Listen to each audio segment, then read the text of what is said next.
کس طرح سے اب جو ڈرونز ہیں جو کہ پاکستان نے مار گرائے 35 ان کی تعداد ہو گئی ہے۔ کھلم کھلا فضائی حدود کی خلاف ورزی کی جا رہی ہے، ڈرونز بھیجے جا رہے ہیں، اس طرح کی کارروائیاں کی جا رہی ہیں۔ پھر جب پاکستان کی جانب سے کوئی بھرپور اس طرح کا جواب دیا جائے گا، ابھی تو صرف ہم نے اپنا دفاع کیا ہے، جب ہم اٹیک کریں گے تو پھر بھارت کے پاس کیا آپشنز پیچھے رہ جائیں گی؟ پھر وہی عالمی برادری کے سامنے رونا دھونا ہوگا کہ پاکستان کو روکا جائے، کیونکہ پاکستان جو ہے ہمارا بڑا نقصان کر رہا ہے، تباہی پھیلا رہا ہے۔ جی ظاہر ایسا ہے کہ جنگ کے دوران یہ سارا کچھ ہوتا ہے، لیکن جی اب چونکہ کل ہم اس کو بڑی ڈیٹیل سے ڈسکس کیا تھا کہ اس ٹائم جو جنگ ہو رہی ہے وہ کنونشنل وارفیئر کے ساتھ ساتھ ٹیکنالوجی کی جنگ ہے، اور اس ہائیبرڈ کے وار۔ جی ہائبرڈ وار ہے، وہ سوشل میڈیا سے شروع ہو کر تو آپ کے ماڈرن وارفیئر کے جتنے اکوپمنٹ ہیں وہ سارے اس کے اندر استعمال ہوتے ہیں۔ جو کل سے ڈرونز کے اٹیک جاری ہیں، ان کو کاما کاری کا قاضی کہا جاتا ہے، اور یہ عموماً آ کر اپنے جو ٹارگٹ ہوتے ہیں اس کے اوپر یا تو گر کر خود کو تباہ کرتا ہے، یا اس کا پرپس جو ہے وہ جو آپ کی انسٹالیشنز ہیں، دفاعی تنصیبات ہیں، ریڈارز ہیں، ان کو انٹرسیپٹ کرنا، ان کی انفارمیشن لینا ہوتا ہے۔ جی اس کا مقصد سائیکلوجیکل بھی ہوتا ہے، اور جو بھارت کر رہا ہے یہ بالکل اسی طریقے سے ہے جیسے اسرائیل نے اور باقی کی دنیا نے کیا۔ اس سے پہلے ایسا نہیں تھا، لیکن جو ہماری اطلاعات ہیں یا بین الاقوامی طور پہ لوگ دیکھتے ہیں وہ یہ کہتے ہیں کہ اس کے اندر ان کو اسرائیل کی پوری مدد اور سپورٹ حاصل ہے۔ تو اس کے اوپر بھارت جو ہے اگر ہم جواب دیتے ہیں تو یہ پرووک کر رہا ہے، اور اس کا رزلٹ جو ہے وہ خطے کے لیے اچھا نہیں ہوگا۔ میں یہ سمجھتا ہوں کہ اس کو چلیں پاکستانی فوج جو ہے اس کو جواب تو دے گی، یقینی بات ہے، لیکن اس کا خطے کے اوپر اثر اچھا نہیں ہوگا، اور جواب دیا جا رہا ہے۔ آپ لائن آف کنٹرول پہ دیکھیں تو ان کا جو سوشل میڈیا پلس میڈیا ان کا بھرا پڑا ہے اس چیز سے، اور وہ اس چیز کو بار بار پوری دنیا کو بلبلا کر اور رو پیٹ کر بتا رہے ہیں، شور مچا رہے ہیں۔ میڈیا تو خیر ویسے ہی ان کا مطلب میرا خیال آؤٹ آف سینس ہے،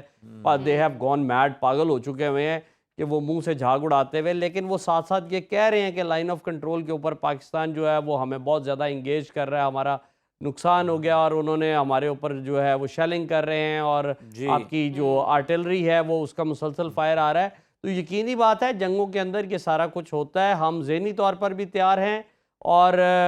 ملیٹریلی بھی تیار ہیں، اور سوشلی بھی تیار ہیں، اور باقی چیزوں سے بھی ہم تیار ہیں۔ تو اس سے دنیا کو بھی پتہ چل گیا ہے۔ ابھی کیا اسے کہتے ہیں امریکن وائس پریزیڈنٹ جو ہیں ان کا بیان آیا تھا کہ ہندوستان نے پاکستان کے اوپر حملہ کیا ہے، تو پاکستان اگر جواب دیتا ہے تو یہ ہمارے پاس پورا رائٹ ہے۔ جو بھارتی خواب ہے اور جو بھارت کی پشت پناہی کرتے ہیں، جن کا یہ خواب ہے کہ خطے میں اب بھارت کی تھانے داری جو ہے نا وہ قائم ہو، چین اور پاکستان کے ہوتے ہوئے، تو آپ کو لگتا نہیں کہ یہ خواب صرف خواب ہی رہ جائے گا ان تمام قوتوں کا؟ جی عزیر آپ بالکل ٹھیک کہہ رہے ہیں کہ اس خطے کے اندر جو بھارت کی ہیجمنی قائم کرنا چاہتی ہیں ایک دو طاقتیں، یہ ان کا خواب و خیال رہے گا۔ اس کی وجہ یہ ہے کہ اس علاقے میں جو بیلنس آف پاور ہے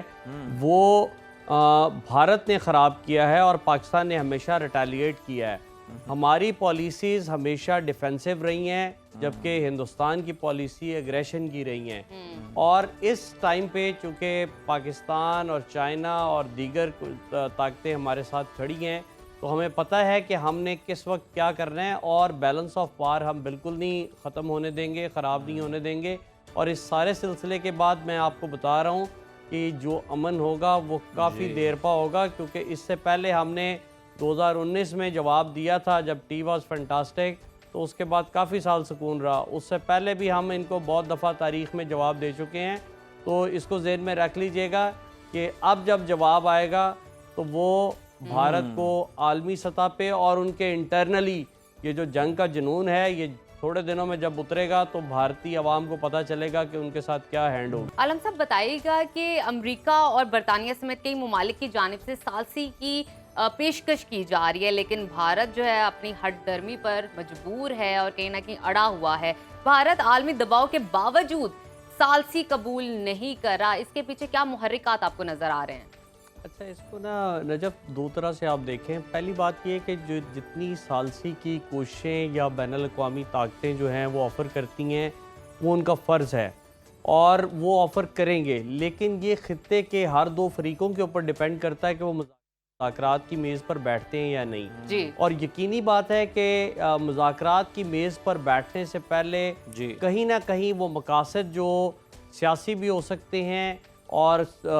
جو ملٹری کے ہیں وہ بھی حاصل کیے جاتے ہیں. ہر دو طرف سے یہ کوشش ہوتی ہے. تو ہندوستان جو ہے مودی کی سرکار جو ہے وہ چونکہ پولیٹیکلی اور ان کا جو میں نے ایک دو دفعہ پہلے بھی پروگرامز میں بات کی ہے کہ ان کی ایک خاص بات ہوتی ہے کہ جب بھی یہ اقتدار میں آتے ہیں یہ وار مانگرنگ کرتے ہیں اور اس کے بعد اس کے پیچھے ان کا ہوتا ہے کہ کوئی بڑی ڈیفنس ڈیل، جیسے یہ رافیل خریدنا چاہ رہے تھے تو اس کے اندر بھی ایک امبانی فیملی ہے اور باقی فیملیز ہیں جو جن کے ذریعے یہ بزنس ہوتا ہے.